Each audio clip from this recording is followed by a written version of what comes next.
Hi viewers, welcome to our channel. ప్రస్తుతం మనతో పాటు భరద్వాజ్ గారు సీనియర్ జర్నలిస్ట్ ఉన్నారు. వారితో ఒకసారి మాట్లాడదాం. సార్ నమస్కారం. సార్ నమస్తే అండి. సార్, బెట్టింగ్ యాప్స్ ప్రమోట్ చేసిన వాళ్ళపైన కేసులు నమోదవ్వడం మనం చూస్తున్నాం. సో ఇన్స్టాగ్రామ్ ఇన్ఫ్లుయెన్సర్స్, అలాగే యూట్యూబర్స్, వీళ్ళపైన వరుసగా కేసులు నమోదయ్యాయి. వీళ్ళు కొంతమంది అరెస్ట్ అయ్యారు, విచారణకు హాజరయ్యారు. అయితే ఇప్పుడు ఇది సినిమా సెలబ్రిటీల వరకు కూడా వచ్చేసింది. సో ఇవాళ ఒక్కరోజే దాదాపు 25 మంది సెలబ్రిటీల పైన అయితే కేసులు నమోదయ్యాయి. అందులో ముఖ్యంగా విజయ్ దేవరకొండ గారు, రానా అండ్ ప్రకాష్ రాజు చాలా మంది ఉన్నారు సార్. ఈ విధంగా సో వీళ్ళపైన ఇప్పుడు ఎటువంటి యాక్షన్ తీసుకునే ఛాన్స్ ఉందంటే, అరెస్ట్ చేసే వరకు వెళ్తారా, లేకుంటే విచారణకు పిలిచి కౌన్సిలింగ్ ఇస్తారా, ఎక్కడి వరకు వెళ్ళచ్చు? మీరేం చెప్తారు? అసలు ముందు దర్యాప్తు జరగాలి కదండి. వాళ్ళ పేర్లు ఉన్నాయని వచ్చింది. అయితే ఎలా ఉండుండొచ్చు? వీళ్ళు ఎండార్స్ చేశారా, లేకపోతే వీళ్ళ అకౌంట్లో ఏమన్నా హ్యాక్ చేసి దానిలో పెట్టి దాన్ని విడిగా స్క్రీన్ షాట్లు తీసి దాన్ని ప్రమోట్ చేయటం ద్వారా ఎవరినైనా అట్రాక్ట్ చేయడానికి గ్యాలం వేశారా అనేది కూడా జరగాలి కదా. కాబట్టి ఈ క్లారిటీ లేకుండా వాళ్ళ మీద కేసులు ఎలా పెడతారు, ఎలా అరెస్ట్ చేస్తారు? సో అది జరగాలి. అది జరిగి ఒక క్లియర్ ఎవిడెన్స్ ఉన్న తర్వాత మాత్రమే ముందుకెళ్తారు. అయితే ప్రస్తుతానికి మంచు లక్ష్మి గారి పేరు కూడా ఉంది దీనిలో, ఈ లిస్టులో. మంచు లక్ష్మి గారి పేరు ఉంది. తర్వాత ఇంకా కొంతమంది టీవీ యాంకర్స్ కూడా ఉన్నారు. ఇలా పాపులర్ ఫిగర్స్ అందరూ, అంటే సోషల్ మీడియా ద్వారా కావచ్చు, మెయిన్ స్ట్రీమ్ మీడియా ద్వారా కావచ్చు, సినిమాల ద్వారా కావచ్చు, ప్రజలను ఇన్ఫ్లుయెన్స్ చేయగలిగినటువంటి ప్రతి ఒక్కరితోనూ ఏదో పద్ధతిలో వీటిని ఎండార్స్ చేయించడం జరిగింది. జనరల్గా ఈ మధ్య జరుగుతోంది అదే. అంటే ఏం చేస్తున్నారంటే, చాలా సందర్భాల్లో డిజిటల్ క్రియేటర్స్ అని చెప్పి చాలామందికి ఒక బిరుదులు ఇస్తున్నారు. ఏది? సోషల్ మీడియాలో డిజిటల్ కంటెంట్ క్రియేటర్ అనే పేరుతో ఒక పదవి ఇచ్చేసి అక్కడి నుంచి వాళ్ళని రకరకాల వ్యక్తులు అప్రోచ్ అవుతున్నారు. అప్రోచ్ అయినప్పుడు వాళ్ళు ఇది కొంచెం మీరు పుష్ చేయండి అని అడుగుతున్నారు. ఈ పుష్ చేయండి అన్నప్పుడు దానికి సంబంధించి ఏదో డీల్ మాట్లాడుకుంటున్నారు. ఇంత డబ్బులు ఇవ్వగలం, మీరు కొంచెం పుష్ చేస్తే, ఇలాంటి 3 పుష్ చేస్తే ఎంత ఇస్తాము, ఇలాంటి బేరాలకు వస్తున్నారు. వచ్చినప్పుడు ఏం జరుగుతుందంటే, కొన్నిసార్లు వీళ్ళు ముందు వెనక చూడకుండా, ఒకటేమో ఒక హ్యాపీ మూడ్లో ఉంటారు. అప్పుడు ఒకళ్ళు మనకి అంటే సెలబ్రిటీ హోదా వచ్చేసింది, అంటే మనం ఇంతమందిని ప్రభావితం చేయగలమని చెప్పి ఒకడు నమ్ముతున్నాడు అనేది ఒక హ్యాపీ మూమెంట్. ఈ హ్యాపీ మూమెంట్లో గబుక్కని కమిట్ అవుతున్నారు. కమిట్ అయిపోయినప్పుడు వాళ్ళు ఏదో డబ్బులు ఇస్తున్నారు, వీళ్ళు దానికి సంబంధించి ఏదో ఇది వాడండి అనో అది వాడొద్దనో ఏదో చెప్తున్నారు. ఇవి లీడ్ అవుతున్నాయి. అయితే దీనివలన ఎవరైనా సరే ఏదైనా ఒక ప్రోడక్ట్ గురించి మార్కెట్కి చెప్పేటప్పుడు, జనాలకు చెప్పేటప్పుడు దాని గురించినటువంటి సమగ్ర జ్ఞానం లేకుండా మాట్లాడటం తప్పు. అది ప్రజలకి హాని చేస్తుందా లేకపోతే లాభం చేకూరుస్తుందా అనే దాని మీద ఒక క్లారిటీ ఉండాలి. ఆ క్లారిటీ తీసుకుని ఏ యాక్టివిటీ అయినా చేయాలి. అంటే ప్రపంచానికి చెప్తున్నారు వీళ్ళు ఇది ఉపయోగకరం అని. ఎలా ఉపయోగకరం? బెట్టింగ్ యాప్ అనేది జూదము ఆడండి అని ఎలా చెప్తారు వీళ్ళు? అది బేసిక్గానే తప్పు కదా.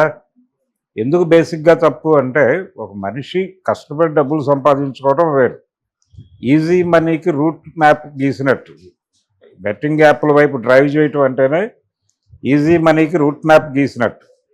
ఆ ప్రయత్నం చేయటం ద్వారా చాలామందిని రకరకాలుగా ఇబ్బందులు పెడతారు. దీనిలో బెట్టింగ్ యాప్స్ కావచ్చు, జనరల్ బెట్టింగ్ కావచ్చు.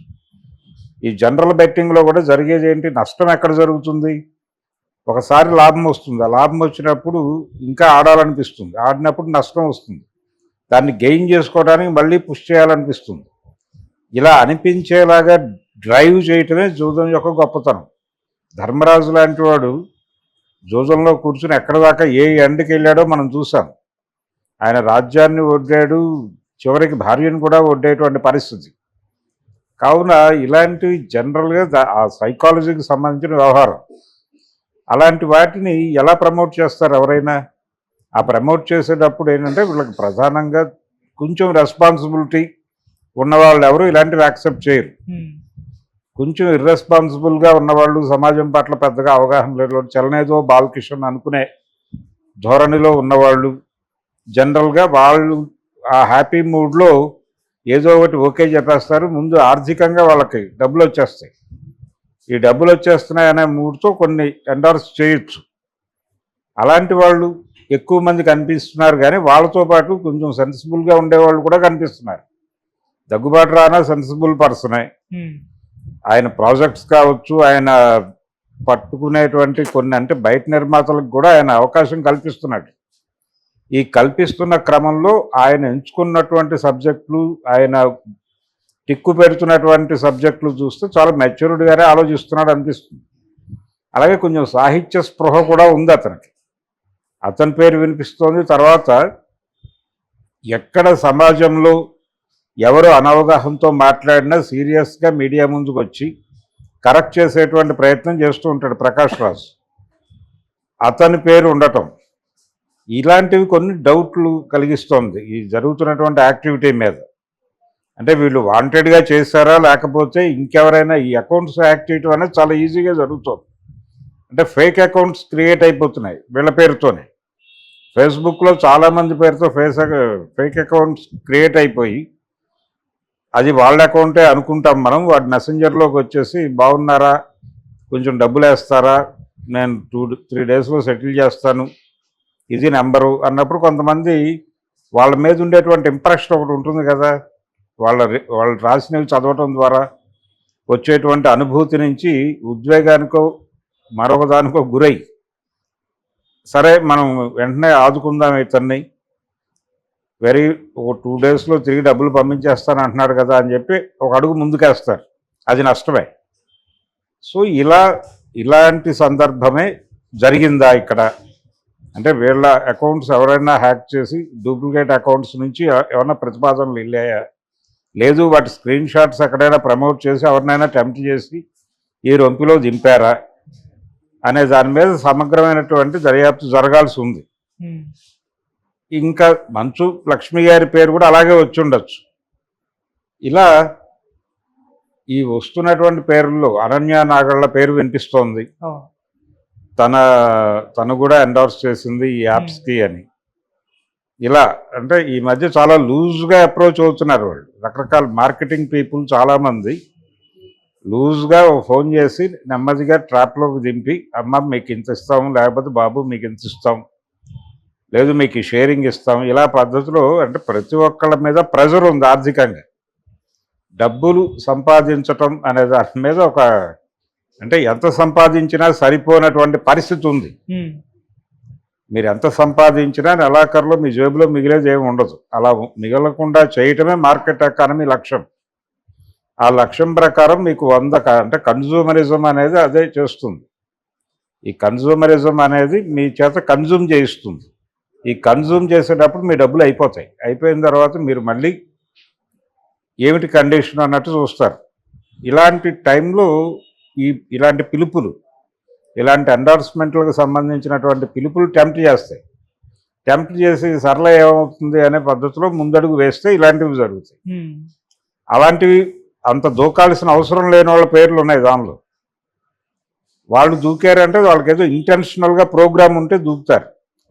ఇంకొక ప్రచారం ఏం జరుగుతుందంటే చాలామంది ఈ యాప్లు వాళ్ళు ఎండార్స్ చేయటం మాత్రమే కాదు, కొంతమంది వాళ్ళే డిజైన్ చేయించి ఆ యాప్ని ప్రమోట్ చేస్తున్నారు అనే ఆరోపణ కూడా కొత్తగా చేస్తోంది పోలీస్ డిపార్ట్మెంట్. యాప్ క్రియేటర్లు కూడా వీళ్ళే. సో ఆ లెవెల్ స్కామ్ అయితే కనుక సీరియస్గా పట్టించుకోవాల్సింది. ఒకటి, సమాజంలో ఎవరినైనా సరే బెట్టింగ్స్ వైపు ప్రమోట్ చేయటం, బెట్టింగ్ యాటిట్యూడ్ అనేది డెవలప్ చేయటం అనేది ఖచ్చితంగా దేశద్రోహమే. ఎందుకంటే వీళ్ళు ప్రొడక్టివ్గా ఉపయోగపడరు ప్రపంచానికి. వీళ్ళు ఎంతసేపు స్పెక్యులేటివ్ వరల్డ్లో బతుకుతూ ఉంటారు ఈ బెట్టింగ్ బ్యాచ్ అంతా. దానివలన సమాజానికి నష్టమే తప్ప లాభం లేదు. అందుకని బెట్టింగ్ అనే అది జనాల్ని చంపేస్తుంది ఒక రకంగా. అంటే మనుషుల్ని మనిషిగా ఉండనివ్వకుండా చేస్తుంది అది. అందుకని ప్రమాదం. అందుకని దాన్ని నియంత్రించాల్సినటువంటి అవసరం ఖచ్చితంగా ఉంది. అయితే ఇదంతా కూడా ఒక గేమ్గా నడుస్తోంది. ఈ గేమ్ ఎవరిని ఫైనల్గా అక్కడ నిలబెడుతుంది అనేది చూడాలి. ప్రస్తుతానికి అయితే చాలా ప్రముఖమైన పేర్లు వినిపిస్తున్నాయి. ఆ మధ్య డ్రగ్స్కు సంబంధించిన కేసులో చాలా మంది పేర్లు వినున్నాం మనం. గ్రేట్ డైరెక్టర్లు, గ్రేట్ హీరోలు, వీళ్ళందరి పేర్లు విని ఉండటం చేత ఈ న్యూస్ పెద్దగా తెలుగు సమాజానికి షాకింగ్ గా అనిపించట్లేదు. అక్కడికి ప్రిపేర్డ్గా ఉన్నారు అందరూ. ఎవరైనా ఏదైనా చేయొచ్చు, వీళ్ళు ఇది చేయరు వీళ్ళు ఇది చేస్తారు అని అనుకోవడానికి ఏమీ లేదు. ఎవరైనా ఏదైనా చేయడానికి స్కోప్ ఉంది, దానికి సంబంధించిన తలుపులు తెరిచే ఉన్నాయి అనేది ప్రజలకు ఇప్పుడు అవగతం అవుతోంది. ఇటువంటి కండిషన్లో ఈ సెలబ్రిటీస్ పేరుతో ఇప్పుడు జరుగుతున్న హడావిడి, ఇది నిజమా ఫేకా, లేదు ఫేక్ నుంచి డిరైవ్ చేసినటువంటి కేసా, దీనిలో క్లారిటీ వస్తే తప్ప వాళ్ళు ఏమిటి అనే దాని మీద అంచనాకు రాకూడదు.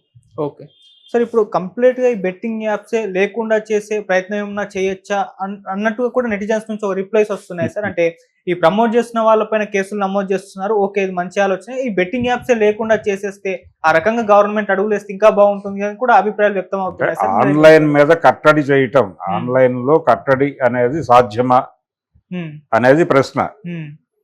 ఇప్పుడు సినిమాలు అక్కడ ప్రొజెక్షన్ అయిపోయిన 1 అవర్లో మీకు అపేర్ అయిపోతున్నాయి. అవును, దాన్ని ఎలా కట్టడి చేయాలో అర్థం కాక తలలు కొట్టుకుంటున్నారు అక్కడ. ఇటువంటి కండిషన్లో యాప్స్, బెట్టింగ్ యాప్స్ ఎలా కంట్రోల్ చేయగలరు?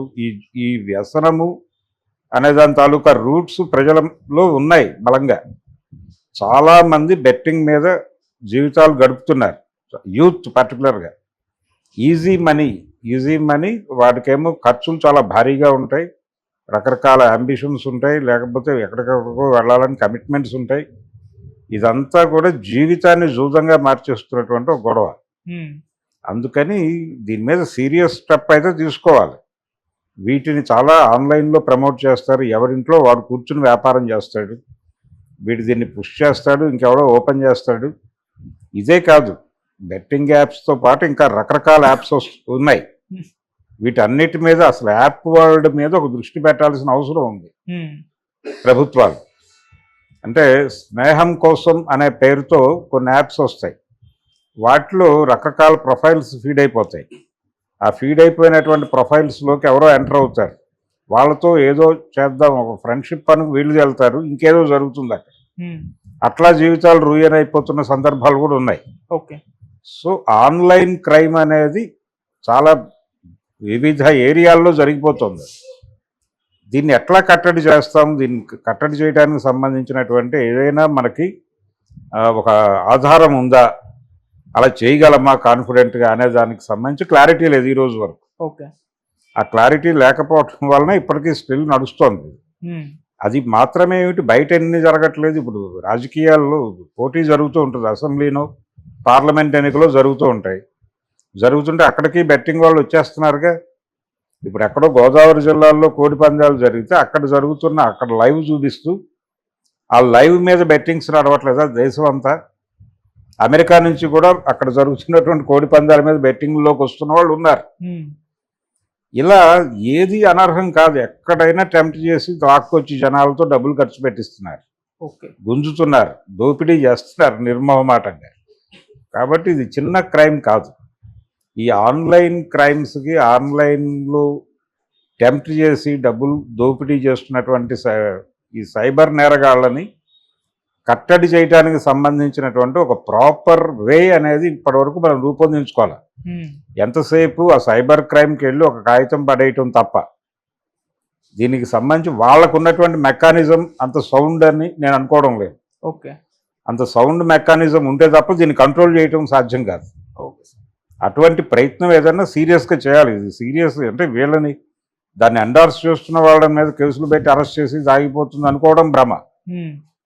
ప్రజల మనసుల్లో ఆ ఈజీ మనీ తాలూకా భావజాలం ఉంది, ఉండటం వలన వీళ్ళు చెప్పింది అక్కడ కరెక్ట్ అవుతోంది.